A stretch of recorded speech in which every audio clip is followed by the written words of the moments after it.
Hello guys, welcome और welcome back to लॉगरी एजुगिरी। I hope all for doing great. 25 जनवरी का द हिंदू एनालिसिस करेंगे। आज हम 20th एंड 21st का एनालिसिस भी कर देंगे एंड फिर हमारे पास रह जाएगा 22nd, 23rd and 24th। 23rd का न्यूज़पेपर ऑलरेडी मार्क्ड है, तो मैं ट्राई करूंगी कि आपको ये व्हाट्सएप ग्रुप पे सेंड कर दूं। और 22nd और 24th का भी कुछ ऐसा सा ही होगा। If judges lose credibility, nothing will be left of judiciary. Justice Bhuyan. Justice Bhuyan ने ऐसा क्यों कहा? तो Justice Ujjal, UJJAL, Ujjal Bhuyan of Supreme Court said that judges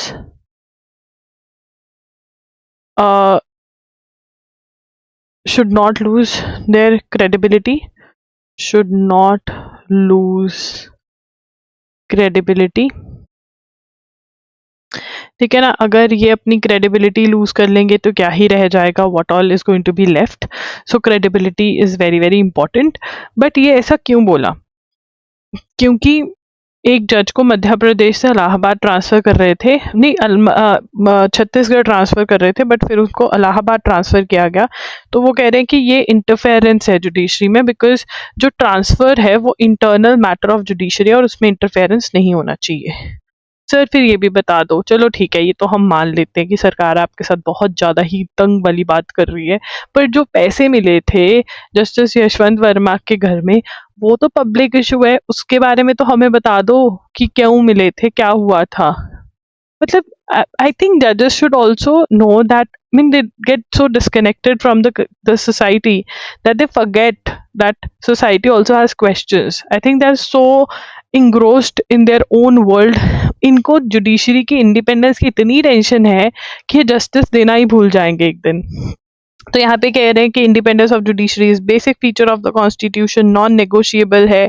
ठीक है ना। तो इस दिस हैज लेड टू, तो आप जो मैंने मार्क किया, एक तो यहाँ से लेकर यहाँ तक कि एक जज को जो है ट्रांसफर करना था इलाहाबाद से, सॉरी मध्य प्रदेश से इलाहाबाद, बट उनको मध्य प्रदेश से छत्तीसगढ़ भेजना था, बट ट्रांसफर अब कहाँ करेंगे? इलाहाबाद, क्योंकि गवर्नमेंट ने बोला।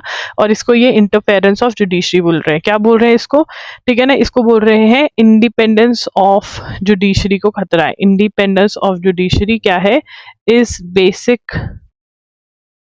Basic feature of Indian constitution. ठीक है। उसके बाद US defence strategy tells allies to handle their own security. तो यूएसए का पेंटागन, जो कि सारा डिफेंस वगैरह देखता है, USA Pentagon released national defence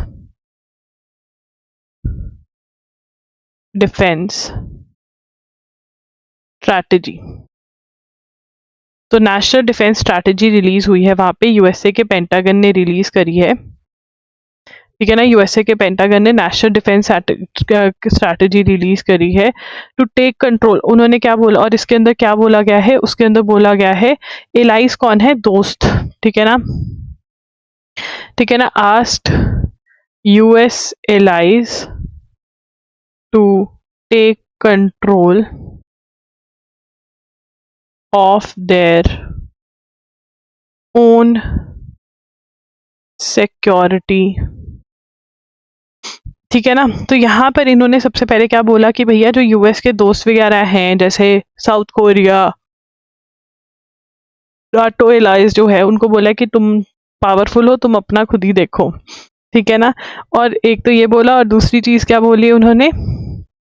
ठीक है ना, एडमिनिस्ट्रेशन का जो फोकस है, administration focus on dominance in western hemisphere. ठीक है ना। above a long time goal of countering China.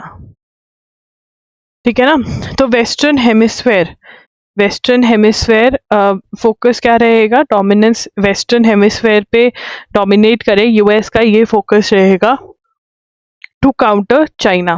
ठीक है ना, ये इनका नेशनल डिफेंस डॉक्यूमेंट है और ये बहुत देर बाद आया है ये डॉक्यूमेंट। ठीक है, 34 page document,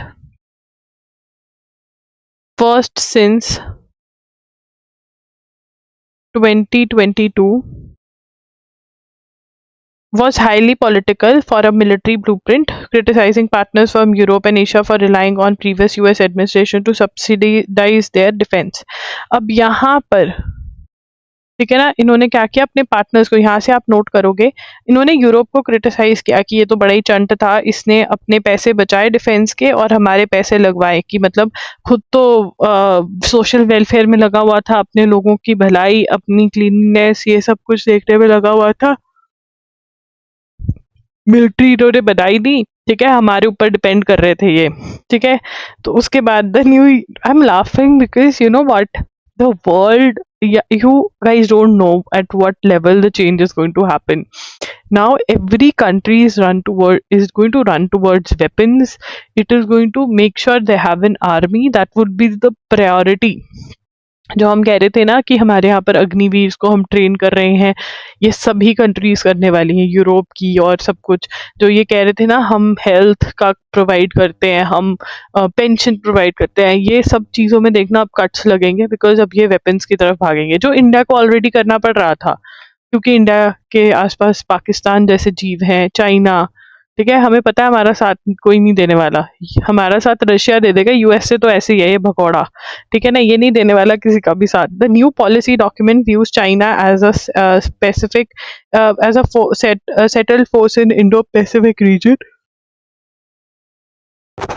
Sorry guys, I'm yawning, but you know what, there was a family get together that I had to go to, और मैं वैसे ही बहुत बदनाम हो चुकी हूँ क्योंकि मैं बचपन से सिर्फ काम काम काम करती आ रही हूँ, तो कि ये तो कभी शो अप नहीं करती है, तो अब लोग मुझे 10 बार फ़ोन करते, 20 बार फ़ोन करते, तो मुझे जाना पड़ता है काम वाम छोड़कर, which is very very difficult, but that's life. Okay, so माफ़ करो, नींद आते हुए भी क्लास तो लूँगी बिकॉज बहुत बैकलॉग हो जाएगा नहीं तो।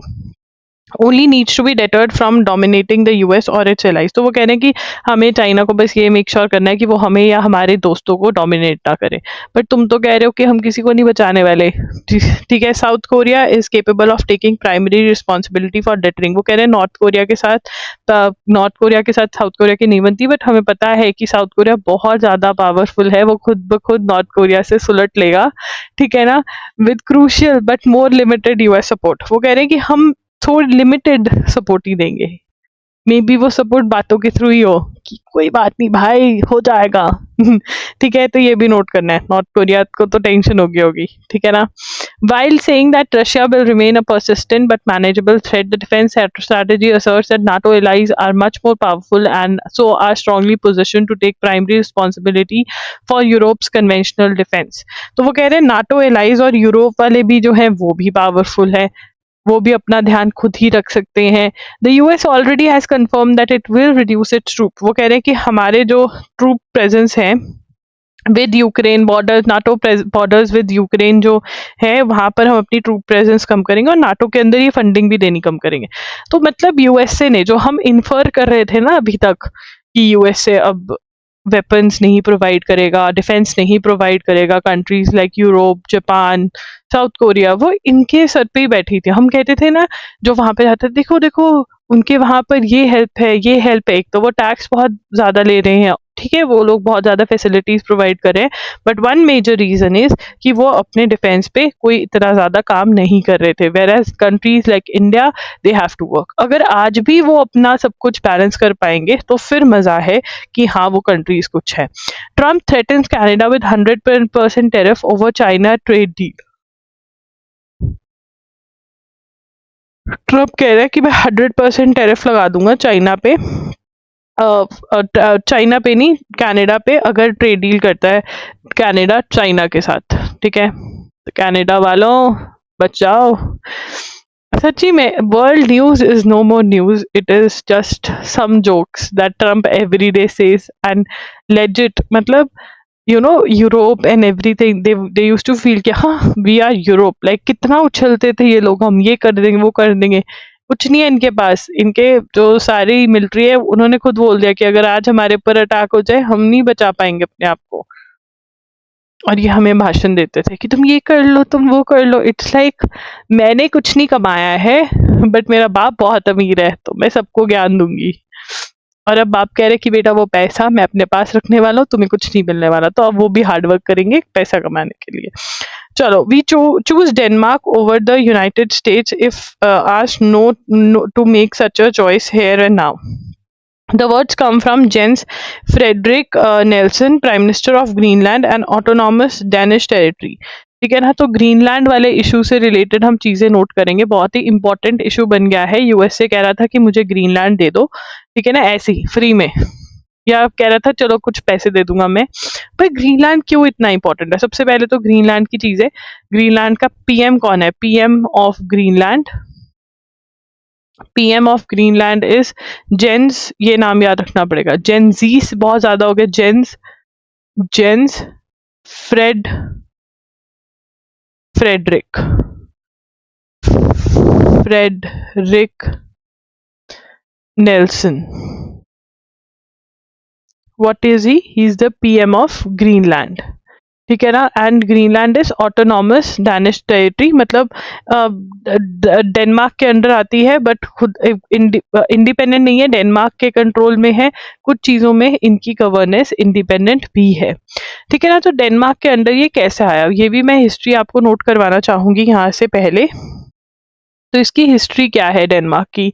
तो डेनमार्क जो है it was ruled by Greenland was ruled by Danish to Denmark, ठीक है। बहुत मुश्किल से बेचारों को इनको इंडिपेंडेंस मिली है, ठीक है ना। इनको ऑटोनमी कब मिली डेनमार्क से? ठीक है, ऑटोनमी मतलब इंडिपेंडेंस, ऑटोनमी अंडरलाइन करके इंडिपेंडेंस लिखेंगे, autonomy from Denmark which colonise, जैसे हम ब्रिटिशर्स से रूल थे, ये डेनमार्क से रूल थे, colonize the island in 18th century. तो इनको ना थोड़ी इंडिपेंडेंस मिली 18th सेंचुरी में, ठीक है ना, किससे? डेनमार्क से। पूरी कंप्लीट इंडिपेंडेंस नहीं मिली, बस थोड़ी इंडिपेंडेंस मिली, ठीक है। और उसके बाद which colonise the island in the 18th, Greenland achieved home rule. तो इनको होम रूल मतलब कुछ पावर्स इनको कब दी गई? Greenland achieved home rule in 1979 and expanded self governance in 2009। मतलब होम रूल मिला 1979 में और 2009 में सेल्फ गवर्नेंस मिली। और इसने इन्होंने क्या क्या कंट्रोल किया? डोमेस्टिक अफेयर्स, कंट्रोलिंग, यहाँ पे लिखेंगे controlling domestic affairs while Denmark handles foreign policy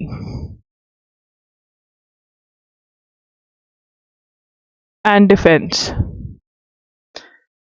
ठीक है ना। अब यहाँ पर वो कह रहे हैं कि जो ये ग्रीनलैंडर्स हैं, ग्रीनलैंड में रहने वाले लोग हैं, वो ऐसा नहीं वो इनसे खुश है डेनमार्क वालों से, बट अब क्या करे, पैसा, ठीक है ना, एनुअल सब्सिडी प्रोवाइड करते हैं ऑलमोस्ट $600 मिलियन की, ठीक है ना, वो चाहिए रहती है। तो और अब इनको लग रहा है कि हाँ आप आओ हमारे यहाँ पर इन्वेस्ट करो बट हमें अनेक्स मत करो, अमेरिका तो अनेक्स भी कर सकता है। तो ये अब यहाँ की दिक्कत है, ठीक है। तो ग्रीनलैंड की हमने हिस्ट्री लिख ली। अब यहाँ पर during a joint conference with Danish PM Mette Frederiksen. अब यहाँ पे हमारे लिए दोनों ही पीएम्स इंपॉर्टेंट है, तो पीएम ऑफ डेनमार्क भी लिख लेंगे, PM of Denmark, PM of Denmark is Mette Frederiksen. तो सुष्मिता सेन से सेन याद कर लो, फ्रेड से डरा हुआ, फ्रेडरिक सेन, ठीक है। In Copenhagen as US president Donald Trump review. तो यहाँ पर अब थर्ड पॉइंट क्या है, प्रॉब्लम क्या है, ठीक है, यहाँ पे लिखेंगे प्रॉब्लम क्या है। यूएस से प्रेसिडेंट क्या कह रहा है? US Trump threatens threats to annex Greenland, that is an Arctic territory. Greenland को अनेक्स करने की कि मैं कब्जा कर लूंगा, ठीक है ना। Has taken the word back, has taken it back कि अब नहीं करूंगा, बट ये डरा तो रहा है ना, ठीक है ना। तो ऑब्वियसली यहाँ के लोग भी डरे हुए हैं, कुछ लोग कह रहे हैं कि हाँ क्या पता हो जाए, बट रीजंस क्या है। Now the next point is reasons, क्यों कर रहा है ऐसा यूएसए। तो number one reason is rare earth elements, ठीक है ना। यहाँ पर deposits of rare earth elements हैं, और चाइना डोमिनेट कर रहा है रेयर अर्थ एलिमेंट्स की प्रोडक्शन में। रेयर अर्थ एलिमेंट्स जो हैं वो गैजेट्स में, जितने भी हमारे गैजेट्स बन रहे हैं उसमें ये यूज होते हैं, चाहे वो ईवीज हैं, बैटरीज हैं, उसमें ये सब चीजें बहुत चाइना डोमिनेट कर रहा है, यूएसए से आगे निकल चुका है। एंड ऑल्सो ग्रीनलैंड में ये है, तो ग्रीनलैंड से ये लोग उठा करके चाइना से आगे निकल सकते हैं। और दूसरा, आर्कटिक आइस जो है वो मेल्ट हो रही है, आर्कटिक आइस मेल्टिंग, और जिसकी वजह से न्यू शिपिंग रूट्स निकलेंगे, न्यू शिपिंग रूट्स निकलेंगे, ठीक है ना। तो वो भी एक है। और तीसरी चीज जो कहा जा रहा है कि ग्रीनलैंड का, यहाँ पर Greenland host the Pituffik space base of USA, जिससे कि ये नजर रख पाता है रशिया और चाइना पे, ठीक है ना। 1947 से ये है, ये आप नोट कर लेंगे। सो ये ग्रीनलैंड वाला जो मेजर इशू है, इसके रीजंस क्या हैं, इसकी हिस्ट्री क्या है, ये हमने कर लिया। This is very very important, ठीक है। तो पैक सिलिका नाम का एक इनिशिएटिव स्टार्ट किया है, किसने, यूएसए ने। इसके अंदर ये क्या कर रहे हैं, इसके अंदर एआई, चिप सप्लाई, इस सब चीज पे काम कर रहे हैं। Launched a chip supply chain alliance to build the AI ecosystem of tomorrow from energy and critical minerals to high end manufacturing and models। तो ये इनका एम है, this is very very important. Pack silica के अंदर ये क्या करना चाहते हैं, चिप्स का सप्लाई सिस्टम बिल्ड करना चाहते हैं, एआई का इकोसिस्टम पे बिल्ड करना चाहते हैं, और रेयर अर्थ मिनरल्स या क्रिटिकल मिनरल्स पे काम करना चाहते हैं। ये 9 कंट्रीज ने साइन किया है, जिसके अंदर आते हैं Australia, Greece, Israel, Japan, Qatar, South Korea, Singapore, UAE and UK, ठीक है ना। और मिड दिसंबर में इनकी फर्स्ट मीटिंग हुई थी। नॉन सिग्नेटरी मेंबर्स जो इसके हैं वो है कनाडा, ईयू, नेदरलैंड्स और ओईसीडी कंट्रीज। फॉर ये भी नोट करेंगे, सारा आपको नोट करना पड़ेगा, this is very very important. उसके बाद for decades the semiconductor supply chain was governed by cold borderless logic. तो यहाँ पे ये कह रहे हैं कि जो सेमीकंडक्टर सप्लाई चेन्स थी, जो चिप्स थे वो डिजाइन हो रहे थे कैलिफोर्निया में, प्रिंट हो रहे थे नेदरलैंड्स में, फैब्रिकेट हो रहे थे ताइवान और साउथ कोरिया में, और ये असेंबल हो रहे थे वास्ट फैक्ट्रीज जहाँ पे बहुत सस्ता पड़ता था, चाइना में। बट अब ये चाइना से जो है ना ये पावर लेना चाहते हैं, and they want to ensure कि जो यूएसए और उसके दोस्त हैं, पक्के वाले दोस्त हैं, वो ही इसमें इन्वॉल्व हो। मतलब यहाँ पर जो नाम आ गए हैं ना, वो ये प्रूव करते हैं कि ये कंट्रीज तो यूएस को पूरा भरोसा है कि ये हमारे उसमें हम जो मर्जी नाच लें, ये कहीं भागने वाली नहीं है, ठीक है ना। तो क्या ऐसे इनिशिएटिव्स पहले भी बनाए गए, यस। इनिशिएटिव्स तो भरमार होता है, हर पीएम आता है, प्राइम प्रेसिडेंट आता है अपने इनिशिएटिव्स लेके। तो आईपेफ क्या है, इंडो पैसिफिक इकोनॉमिक फ्रेमवर्क, ठीक है ना। ये कब लॉन्च हुआ था, launch during Joe Biden, launch during Biden. तो यहाँ पर ये क्या कर रहे थे, यहाँ पर ये एडमिनिस्ट्रेशन कर रहे थे। Was launch during the Biden to boost economic cooperation in Indo Pacific region in trade, supply chain, clean energy and fair economy. India part था इस चीज का, बट इंडिया ने कहा था कि मुझे ट्रेड से बाहर रखो, मैं ट्रेड वाले उसमें नहीं रहूंगा, ठीक है ना। ऑब्जर्वर स्टेटस मेंटेन किया था हमने ट्रेड में। तो pack silica is very very important. India को अब इन्होंने बुला लिया है, पहले बुलाया नहीं था, ठीक है। वर्ल्ड इकोनॉमिक फोरम कहाँ पर हो रही है, हर साल होती है। वर्ल्ड इकोनॉमिक फोरम जो है वो डेवोस स्विट्जरलैंड में हो रही है। इसकी प्रोनाउंसिएशन चेक कर लेना, स्पेशली जो इंटरव्यू के लिए जा रहे हैं, ठीक है। पहले तो ये चीज हो गई। अब यहाँ पर जो, ये तो अलग बात है, मतलब अब यहाँ पर एक बोर्ड ऑफ पीस नाम की चीज बनी है, बोर्ड ऑफ पीस, ठीक है ना। अब क्या था, इजराइल हमास की वॉर चल रही थी, तो अब ये बंद भी करवानी थी क्योंकि यूएसए के बहुत पैसे लग रहे थे, इजराइल को इनको बैक करना पड़ रहा था।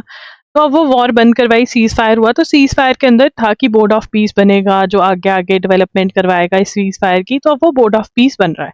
अब बोर्ड ऑफ पीस तो बन गया, ठीक है, बट यूएस के प्रेसिडेंट डोनाल्ड ट्रम्प भैया ने इसमें मतलब गाजा की बात करी नहीं कि हाँ हमें गाजा वाला इशू के लिए हमने बनाया। तो ये कई लोग तो कह रहे हैं, बोला जा रहा है कि यूनाइटेड नेशंस को रिप्लेस कर रहा है ये बोर्ड ऑफ पीस। हाँ, यूनाइटेड नेशंस बाबा, ठीक है। बोर्ड ऑफ पीस किसने प्रपोज किया है? Proposed by US president bye Trump, ठीक है ना, यूएस प्रेसिडेंट, पता ही है तुम्हें यार, ऐसी बड़ा बड़ा नाम लिखते रहो। And endorsed by the UN security council, endorsed by US Security Council, ठीक है, is emphasized as part of broader global efforts to rebuild war-torn Gaza. Mr. Trump announced board in, तो इसके अंदर ये जो बोर्ड है, बोर्ड ऑफ पीस क्या है, was announced in September 2025 as part of 20-point peace plan to reconstruct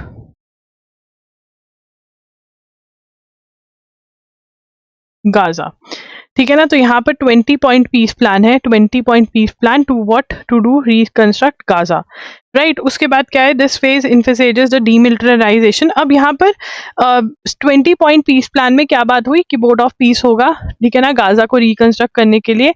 और जब बोर्ड ऑफ सेकेंड फेज जब स्टार्ट होगा, तो सेकेंड फेज में बेसिकली ये क्या करने वाले हैं, as part of 20-point peace plan to as part of second phase, as part of, ये भी लिखेंगे, सॉरी गाइस, सेकेंड फेज, ठीक है ना। अब सेकेंड फेज में क्या क्या है, ये बहुत इंपॉर्टेंट है। सेकेंड फेज के अंदर डीमिलिटराइजेशन है, यहाँ से लिखेंगे, this phase envisages the demilitarization, technocratic governance and restructuring of Gaza Strip. The board is expected to oversee National Committee for Administration of Gaza, headed by Ali Saad, a US-friendly technocrat who was formerly a deputy minister in Palestinian Authority in the occupied West Bank. तो ये सब note करना है, this is very very important. There can be a question, who is the head of National Committee for the Administration of Gaza, ठीक है ना, it is Ali साथ, ठीक है ना, अली के साथ चल रहे हैं यूएस वाले।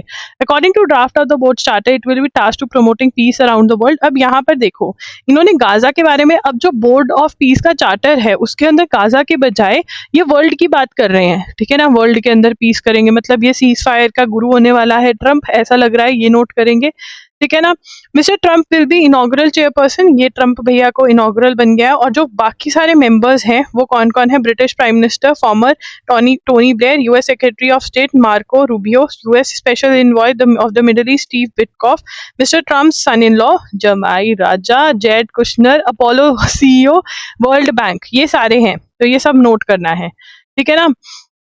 अब यहाँ पर गाजा के बारे में नहीं ये बात कर रहे हैं कि गाजा का ये सब कुछ करना है, ये तो इसको यूनाइटेड नेशंस की जगह पे लग रहा है कि ऐसा करने। Membership of the board is for 3 years and अगर परमानेंट मेंबर है तो इतना पैसा देना पड़ेगा। और इस पैसे का क्या होगा, हवन करेंगे, हवन करेंगे, हवन ही कर लो यार, भगवान को याद कर लो, क्या कर रहा है ट्रम्प भैया। France, Sweden, Norway and Slovenia have decline to join the board. India invite हुआ था, India was invited, but India decide ही करता रहेगा, इतने में ये बोर्ड बन गया।